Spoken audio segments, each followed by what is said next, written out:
ही वचन होता है। ठीक है, एक वचन और बहुवचन।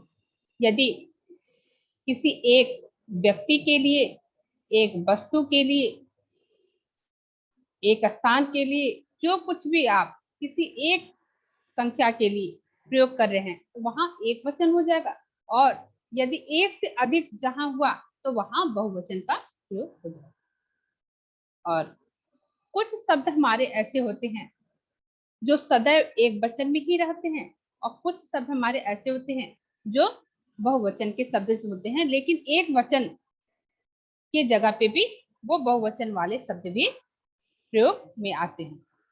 कुछ शब्द ऐसे होते हैं जी वो बहुवचन में ही होते हैं, लेकिन एक वचन का जहां वाक्य बना रहे हैं तो उसमें वो बहुवचन वाला शब्द एक वचन के रूप में भी प्रयोग किया जाता है। इस तरह से होता है। तो पहले तो हम जनरली ये जानेंगे एक वचन और बहुवचन, ठीक है, उसके बाद से फिर उन चीजों को बताएंगे।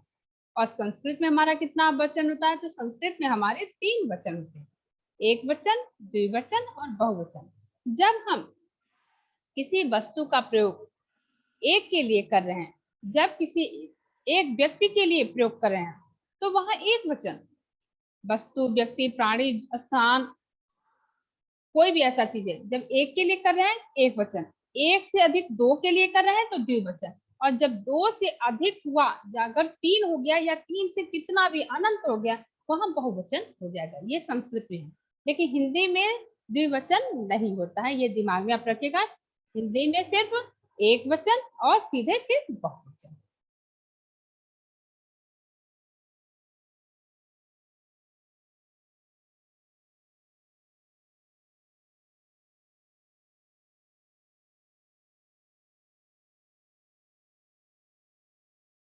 श्रेया अग्रवाल, श्रेया अग्रवाल,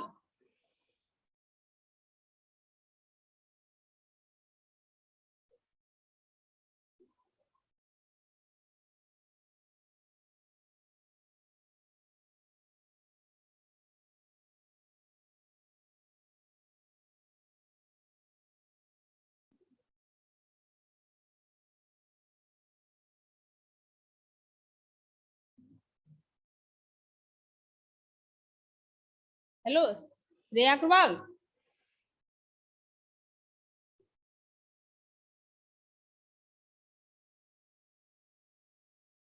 अमृतांश मनी। हाँ देखिए, आप एक वचन, एक व्यक्ति, वस्तु के लिए हमने कहा कि एक वचन का प्रयोग। यहाँ देखिए, इसका डिफिनेशन भी देख लीजिएगा आप। शब्द के जिस रूप से उसके एक होने या अनेक होने का बोध होता है उसे हम वचन कहते हैं। वचन का डिफिनेशन क्या हो गया? शब्द के जिस रूप से उसके एक या अनेक होने का बोध होता है उसे हम वचन कहते हैं। ठीक है, तो अब आपके पेज नंबर 30 पे आप देखिए, तो इसमें चित्र में दिखा रहा है एक आंख दिखा दे रहा है, वहां लिखा है एक आंख, और दूसरा चित्र वही बना है, उसमें दोनों आंख आपके यहाँ पे ऐसे दिखाई दे रहे। जब 2 आंख हो गया है तो अब वो आंख न रख के क्या हो गया है? आंखें हो गया है। ये हमारे वचन होते हैं कि जब एक के लिए प्रयोग कर रहे हैं तो हम लिखे हैं आंख। ये देखिए, ये एक के लिए आप प्रयोग कर रहे हैं तो यहाँ लिखेंगे एक आंख लिखिए आप, या एक आंख लिखिए, या केवल आंख लिख रहे हैं, इस एक को हटा दीजिए, केवल आंख लिख रहे हैं तो भी आपका सही, क्योंकि आंख का मतलब हो गया कि एक आंख का यहाँ पे बात किया जा रहा है।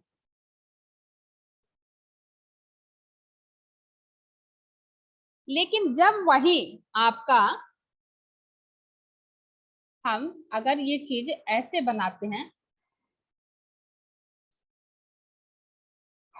अर्थात 2 आंखें यहाँ हो गया, तो अब आंख नहीं रहेगा। अगर हम यहाँ लिखते हैं 2 आंख,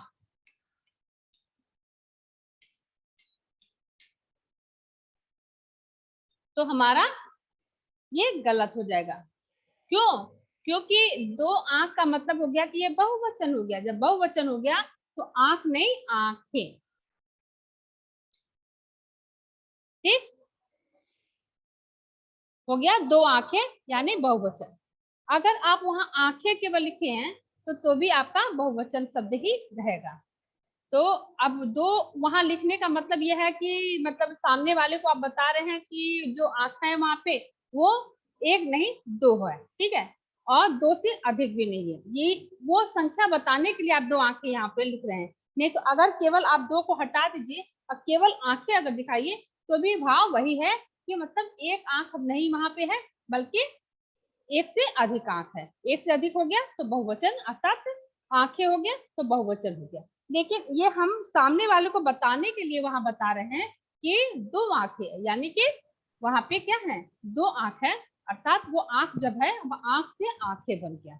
समझ में आ गया। इसी तरह से आपका देखिए एक तोता, एक डाल यहाँ पे दिखाई दे रहा है, इस पे एक तोता बैठी हुई है,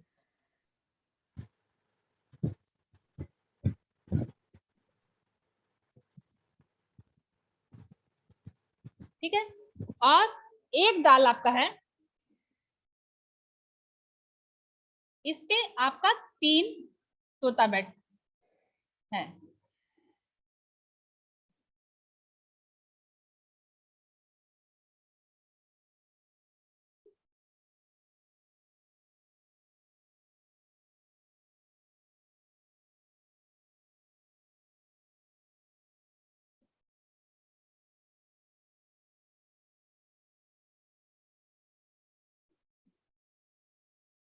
इस तरह से आपका यहाँ पे तीन है।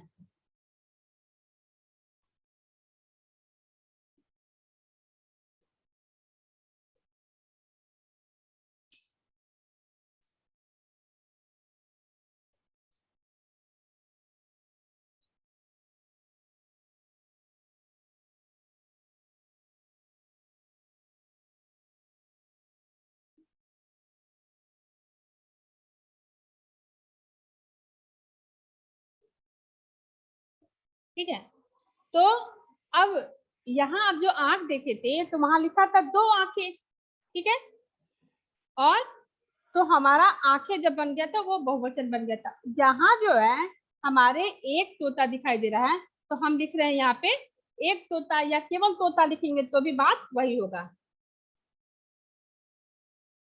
एक तोता, या केवल तोता लिख रहे हैं तो भी आपका समझ में आएगा कि एक ही तोता वहां है। और यहाँ जो आपका है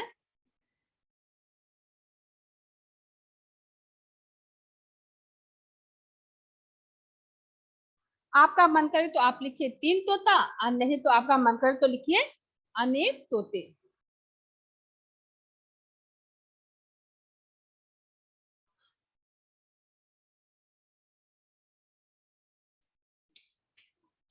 अनेक तोते।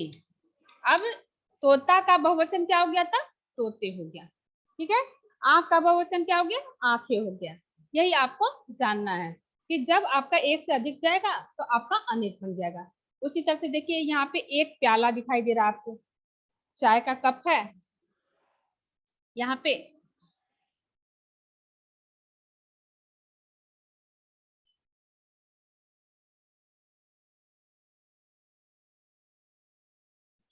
ठीक, और यहाँ पे आपका चाय का ही कप आपका जो है,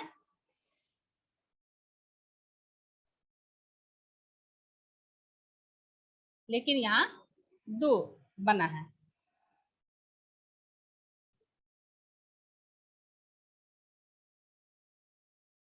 अब ये एक के लिए आपका एक प्याला यहाँ हो जाएगा, और यहाँ आपका अनेक प्याले भी लिख सकते हैं। क्या हमने आपको बताया कि हिंदी में एक से अधिक जहां हुआ तो वो बहुवचन में, तो अगर आप चाहिए तो लिखिए दो प्याले, अगर आप चाहिए तो क्या लिखेंगे अनेक प्याले, ठीक है।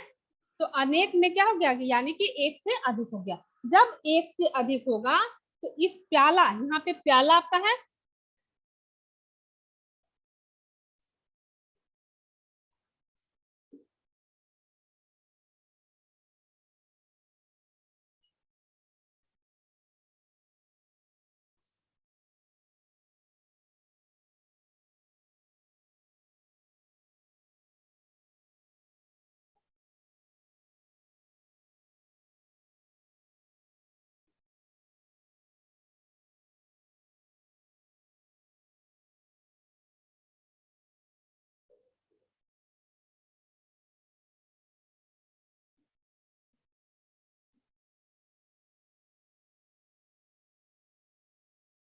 अब यहाँ आपका एक जब है तो आपने एक लिखा, तो एक प्याला लिखिए या प्याला लिखिए।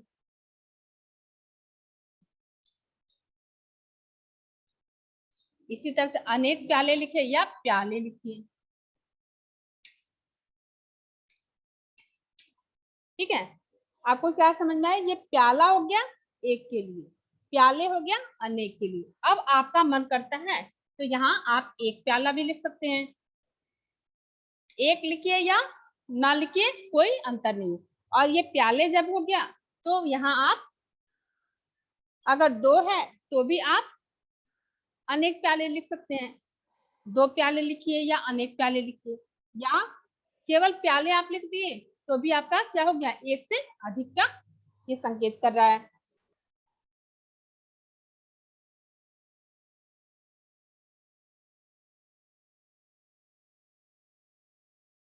ठीक है, तो यही हमारा बहुवचन होता है। अब देखिए आपका वचन के भेद यहाँ बता रहा है, वचन के कितने भेद। आपने वचन का क्या परिभाषा जाना कि शब्द के जिस रूप से उसके एक या अनेक होने का बोध होता है उसे हम वचन कहते हैं। समझ में आ गया? अब वचन में आपका अगर एक है तो एक के लिए अगर आप कर रहे हैं तो बस उसका, जैसे मान लीजिए आंख था तो एक आंख लिखिए या आंख लिखिए, तोता था एक तोता लिखिए या तोता लिखिए, प्याला था एक प्याला लिखिए या प्याला लिखिए। और जब एक से अधिक होगा तो अगर दो है तो आप दो लिखना चाहते तो दो लिखिए, अगर तीन है आप तीन लिखना चाहते तीन लिखिए, नहीं तो अगर आप अनेक लिखना चाहते हैं तो अनेक लिखिए। तो प्याला का फिर बहुवचन जो होगा मेन वो मायने रख रहा है, तो प्याला की जगह पे प्याले हो जाएगा, आंख की जगह पे आंखें हो जाएगा, तोता की जगह पे तोते हो जाएगा। यही आपका अंतर है। आपका मन कर रहा है तो आप अनेक लिखिए, आपका मन करता है अगर दो है तो दो लिखिए, तीन मन है तो तीन लिखिए। जब आप बस प्याले लिख दिए, जब आप आंखें लिख दिए, जब आप तोते लिख दिए, तो वही से आपका शब्द क्या हो जा रहा है? बहुवचन की ओर संकेत कर रहा है। ठीक है, अब आपको वचन के भेद जानना है। वचन के कितने भेद होते हैं? तो वचन के दो भेद होते हैं। कौन कौन सा? तो एक वचन और बहुवचन। एक वचन मतलब क्या है? शब्द के जिस रूप से संज्ञा या सर्वनाम के एक होने का बोध हो उसे एक वचन कहते हैं। शब्द के जिस रूप से संज्ञा या सर्वनाम, कोई भी आपका जो वचन होगा, जो आपका शब्द मिलेगा, ठीक है, मतलब कोई भी वस्तु होगा, व्यक्ति होगा, स्थान होगा, वो सब संज्ञा ही होता है ना, तो संज्ञा होगा या सर्वनाम होगा। तो शब्द के जिस रूप से संज्ञा या सर्वनाम के एक होने का बोध होता है उसे हम एक वचन कहते हैं। शब्द के जिस रूप से संज्ञा या सर्वनाम के अनेक होने का बोध होता है उसे हम बहुवचन कहते हैं। बस यही चीज आपका है इसमें वचन में, कि जो अभी हम आपको बता रहे थे प्याला और प्याले, तो जब एक होने का हो रहा है तो क्या है? एक वचन हो गया। जब एक से अधिक हो गया तो वो आपका बहुवचन की तरफ इशारा कर दिया, यानी कि अनेक हो गया। अब क्या जानेंगे आप इसमें? तो जैसे देखिए एक वचन में आपका क्या हो गया? दिया है पुस्तक, ठीक है, और वही बहुवचन में आप आ जाएंगे तो क्या हो जाएगा? पुस्तक की जगह पे पुस्तकें। इसमें दिया है कलम, कलम की जगह पे बहुवचन में आ जाएंगे तो क्या हो जाएगा? कलमें। उसी तरह से इसमें पौधा दिया है एक वचन में, बहुवचन में आएंगे तो क्या हो जाएगा? पौधे। बच्चा दिया है एक वचन में, बच्चे आ जाएगा तो बहुवचन हो जाएगा। पंखा दिया है एक वचन में और पंखे अगर लिख देते हैं तो बहुवचन के तरफ। अगर आप लिखते हैं एक पंखे तो आपका वो क्या हो जाएगा? एकदम गलत, क्योंकि जब एक लगा दिए तो पंखा ही होगा, पंखे नहीं होगा। अगर आप लिख रहे हैं अनेक पंखा तो वो भी आपका गलत। जब अनेक शब्द लगा दिए तो अनेक पंखा नहीं होगा, अनेक पंखे होगा। तो अनेक और एक मायने नहीं रख रहा है, बल्कि क्या है उसका मतलब एक वचन के लिए प्रयोग कर रहे हैं तो क्या शब्द होना चाहिए, और बहुवचन के लिए कर रहे हैं तो क्या होना चाहिए, ये मायने रख रहा है। कि अगर पंखा आप लिख रहे हैं एक के लिए तो आप वहां पंखा लिखिए, पंखे नहीं लिखेंगे। अगर आप बहुवचन के लिए प्रयोग कर रहे हैं तो वहां आप पंखे लिखेंगे, ना कि पंखा लिखेंगे। ये आपका मायने रखता है। और उसी तरह से स्त्री, स्त्री मतलब किसी महिला को, अगर एक महिला के लिए हम प्रयोग कर रहे हैं तो स्त्री करेंगे, वह स्त्री यह काम कर रही है। ठीक है, स्त्रियां यहाँ यह काम कर रही है। स्त्रियां मतलब यानी एक स्त्री नहीं है, क्या है, एक से अधिक है। जब एक से अधिक रहेगी तो स्त्री ना रह करके स्त्रियां हो जाएगा। ठीक है, यही आपका इसमें देखना है। अब क्या है, वचन संबंधी कुछ विशेष नियम क्या होता है। सर्वनाम शब्दों में भी वचन परिवर्तन होता है। सर्वनाम शब्दों में भी वचन परिवर्तन होता है, कैसे, तो वो हम जानेंगे। तो देखिए, वह क्या कर रहा है, वह क्या कर रहा है, क्या हो जाएगा, एक वचन। वे क्या कर रहे हैं, वे क्या कर रहे हैं, यानी कि एक व्यक्ति नहीं है, वह क्या कर रहा है, क्या हो जा रहा है, वहां एक वचन की तरफ भी इशारा कर रहा है। और जब आप कह रहे हैं कि वे क्या कर रहे हैं, वे का मतलब हो गया कि एक नहीं है, एक से अधिक हो गया। ठीक है, यानी कि कम से कम दो व्यक्ति भी वहां पे हैं, तो जिनके बारे में बात हो रही है कि वे क्या कर रहे हैं। दो भी हो सकते हैं, चार भी हो सकते हैं, अनेक हो सकते हैं, असंख्य हो सकते हैं, जिनको हम नहीं देख रहे हैं कि इस समय उस समूह में कितने लोग हैं। तो जब एक से अधिक हो जाएगा तो बहुवचन हो जाएगा, तो इसलिए वे क्या कर रहे हैं, एक के लिए प्रयोग कर रहे हैं तो वह हो गया, और अनेक के लिए कर रहे हैं तो वे हो गया। उसी तरह से है, यह आम मीठा है, यह आम मीठा है, किसके लिए प्रयोग कर रहे हैं, एक आम के लिए, यह आम मीठा है। और जब आप कह रहे हैं ये आम मीठे हैं, यानी कि एक आम वहां नहीं रखा है, बल्कि क्या है, अनेक आम है। आपने अनेक आम के विषय में बताया है, आपने अनेक आम को चखा है, उसका स्वादन किया है, उसका रसा स्वादन किया है, जहां से आप कह रहे हैं कि ये आम मीठे हैं। अर्थात एक आम के विषय में बात नहीं करके, बल्कि आप आमों के समूह के विषय में बात कर रहे हैं। आपके घर जितना आम आया है इस समय, 1 किलो आया, आधा किलो आया है, 5 किलो आया है, 10 किलो है, जितना है, आप उन समूह की बात कर रहे हैं। ठीक है, अब आपको जानना है, किसी के प्रति सम्मान या आदर प्रकट करने के लिए बहुवचन की क्रिया का प्रयोग किया जाता है। किसी भी, अभी आपको बताते हैं ना कि कुछ ऐसे चीज होते हैं जहाँ एक वचन की जगह पे बहुवचन का प्रयोग होता है और बहुवचन की जगह पे एक वचन का भी प्रयोग होता है। तो उसी तरह आपका है कि किसी के प्रति सम्मान या आदर प्रकट करने के लिए बहुवचन की क्रिया का प्रयोग किया जाता है। ठीक है, एक व्यक्ति के लिए ही प्रयोग होता है, लेकिन क्रिया जो होगी वो बहुवचन हो जाएगा जब हम आदर या सम्मान के रूप में उसके आदर या सम्मान देने के भाव में जब प्रयोग करेंगे। क्या, जैसे गुरु जी हमें ज्ञान देते हैं, देता है नहीं, क्योंकि वहां पे हमारे आदर जनक सूचक शब्द जो है वो देता है अगर लिखते हैं तो ये क्या हो जाएगा, ये उनको आदर वहां से हम नहीं दे सकते हैं, बल्कि मतलब उनकी सम्मान में थोड़ी कमी आ जाएगी। तो वहां पे देता है नहीं हो जाएगा, देते हैं हो जाएगा, बहुवचन शब्द लग जाएगा, क्रिया जो है वो बहुवचन में हो जाएगी। किसी को सम्मान देने के लिए, एक व्यक्ति को सम्मान देने के लिए, ठीक है, वहां पे हम ये उसकी क्रिया जो होगी वो बहुवचन कर देंगे कि गुरु जी हमें ज्ञान देते हैं। उसी तरह से है, मंत्री जी भाषण दे रहे हैं।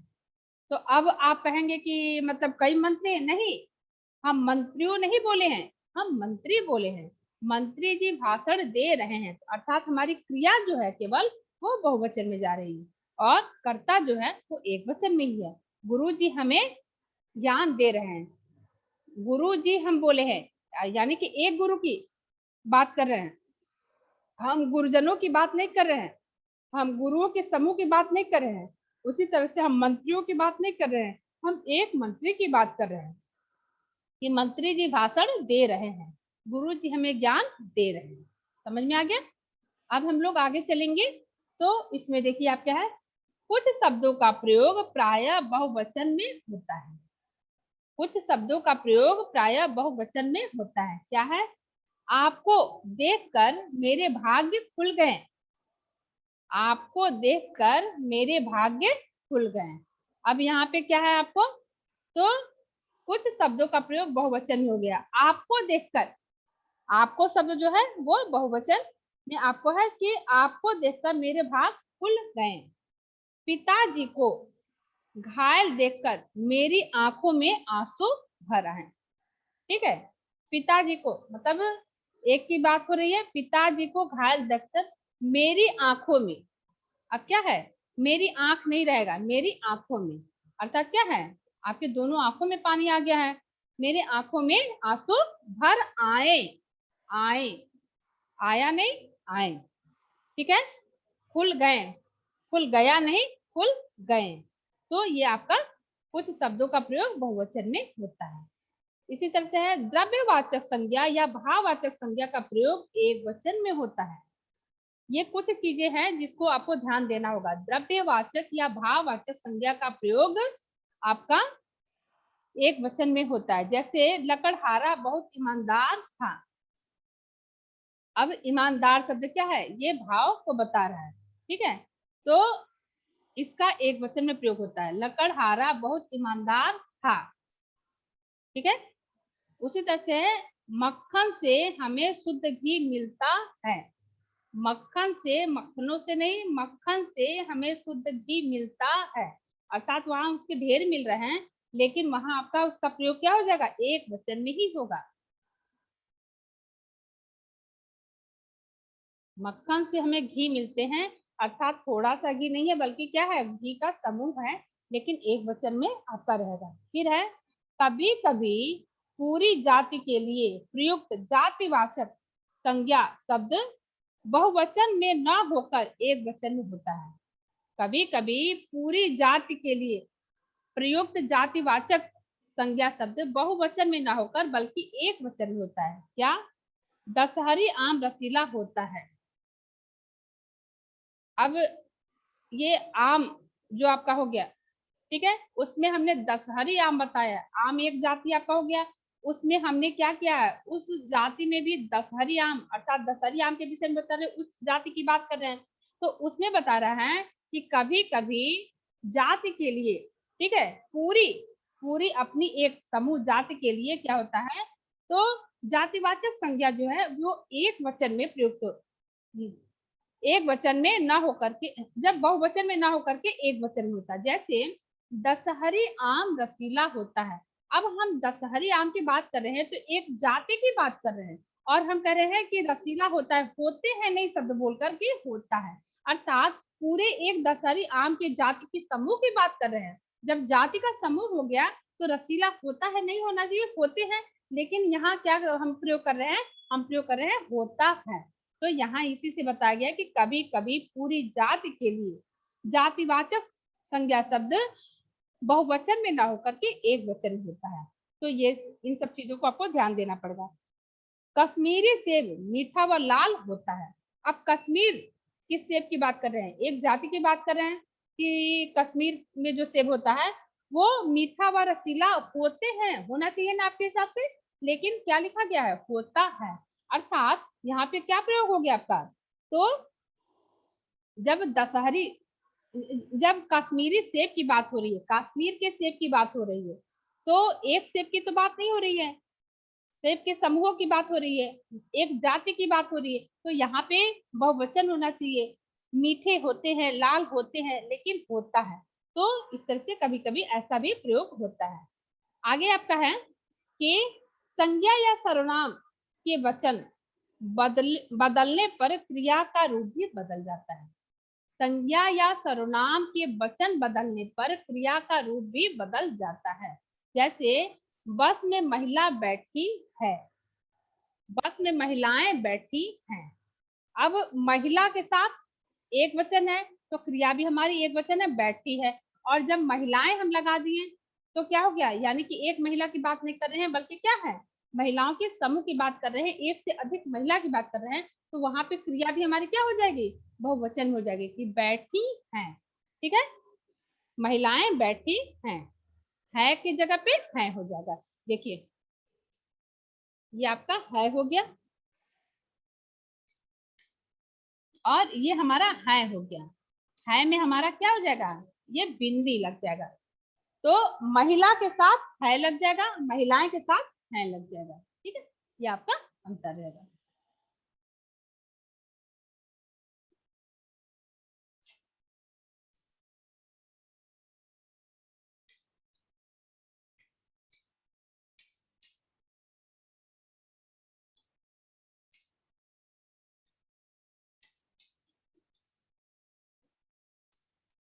तो इस तरह से दोनों में बैठ ही आपका रहेगा, लेकिन यहाँ है हो जाएगा, यहाँ है हो जाएगा। और किसी को कोई डाउट है क्या?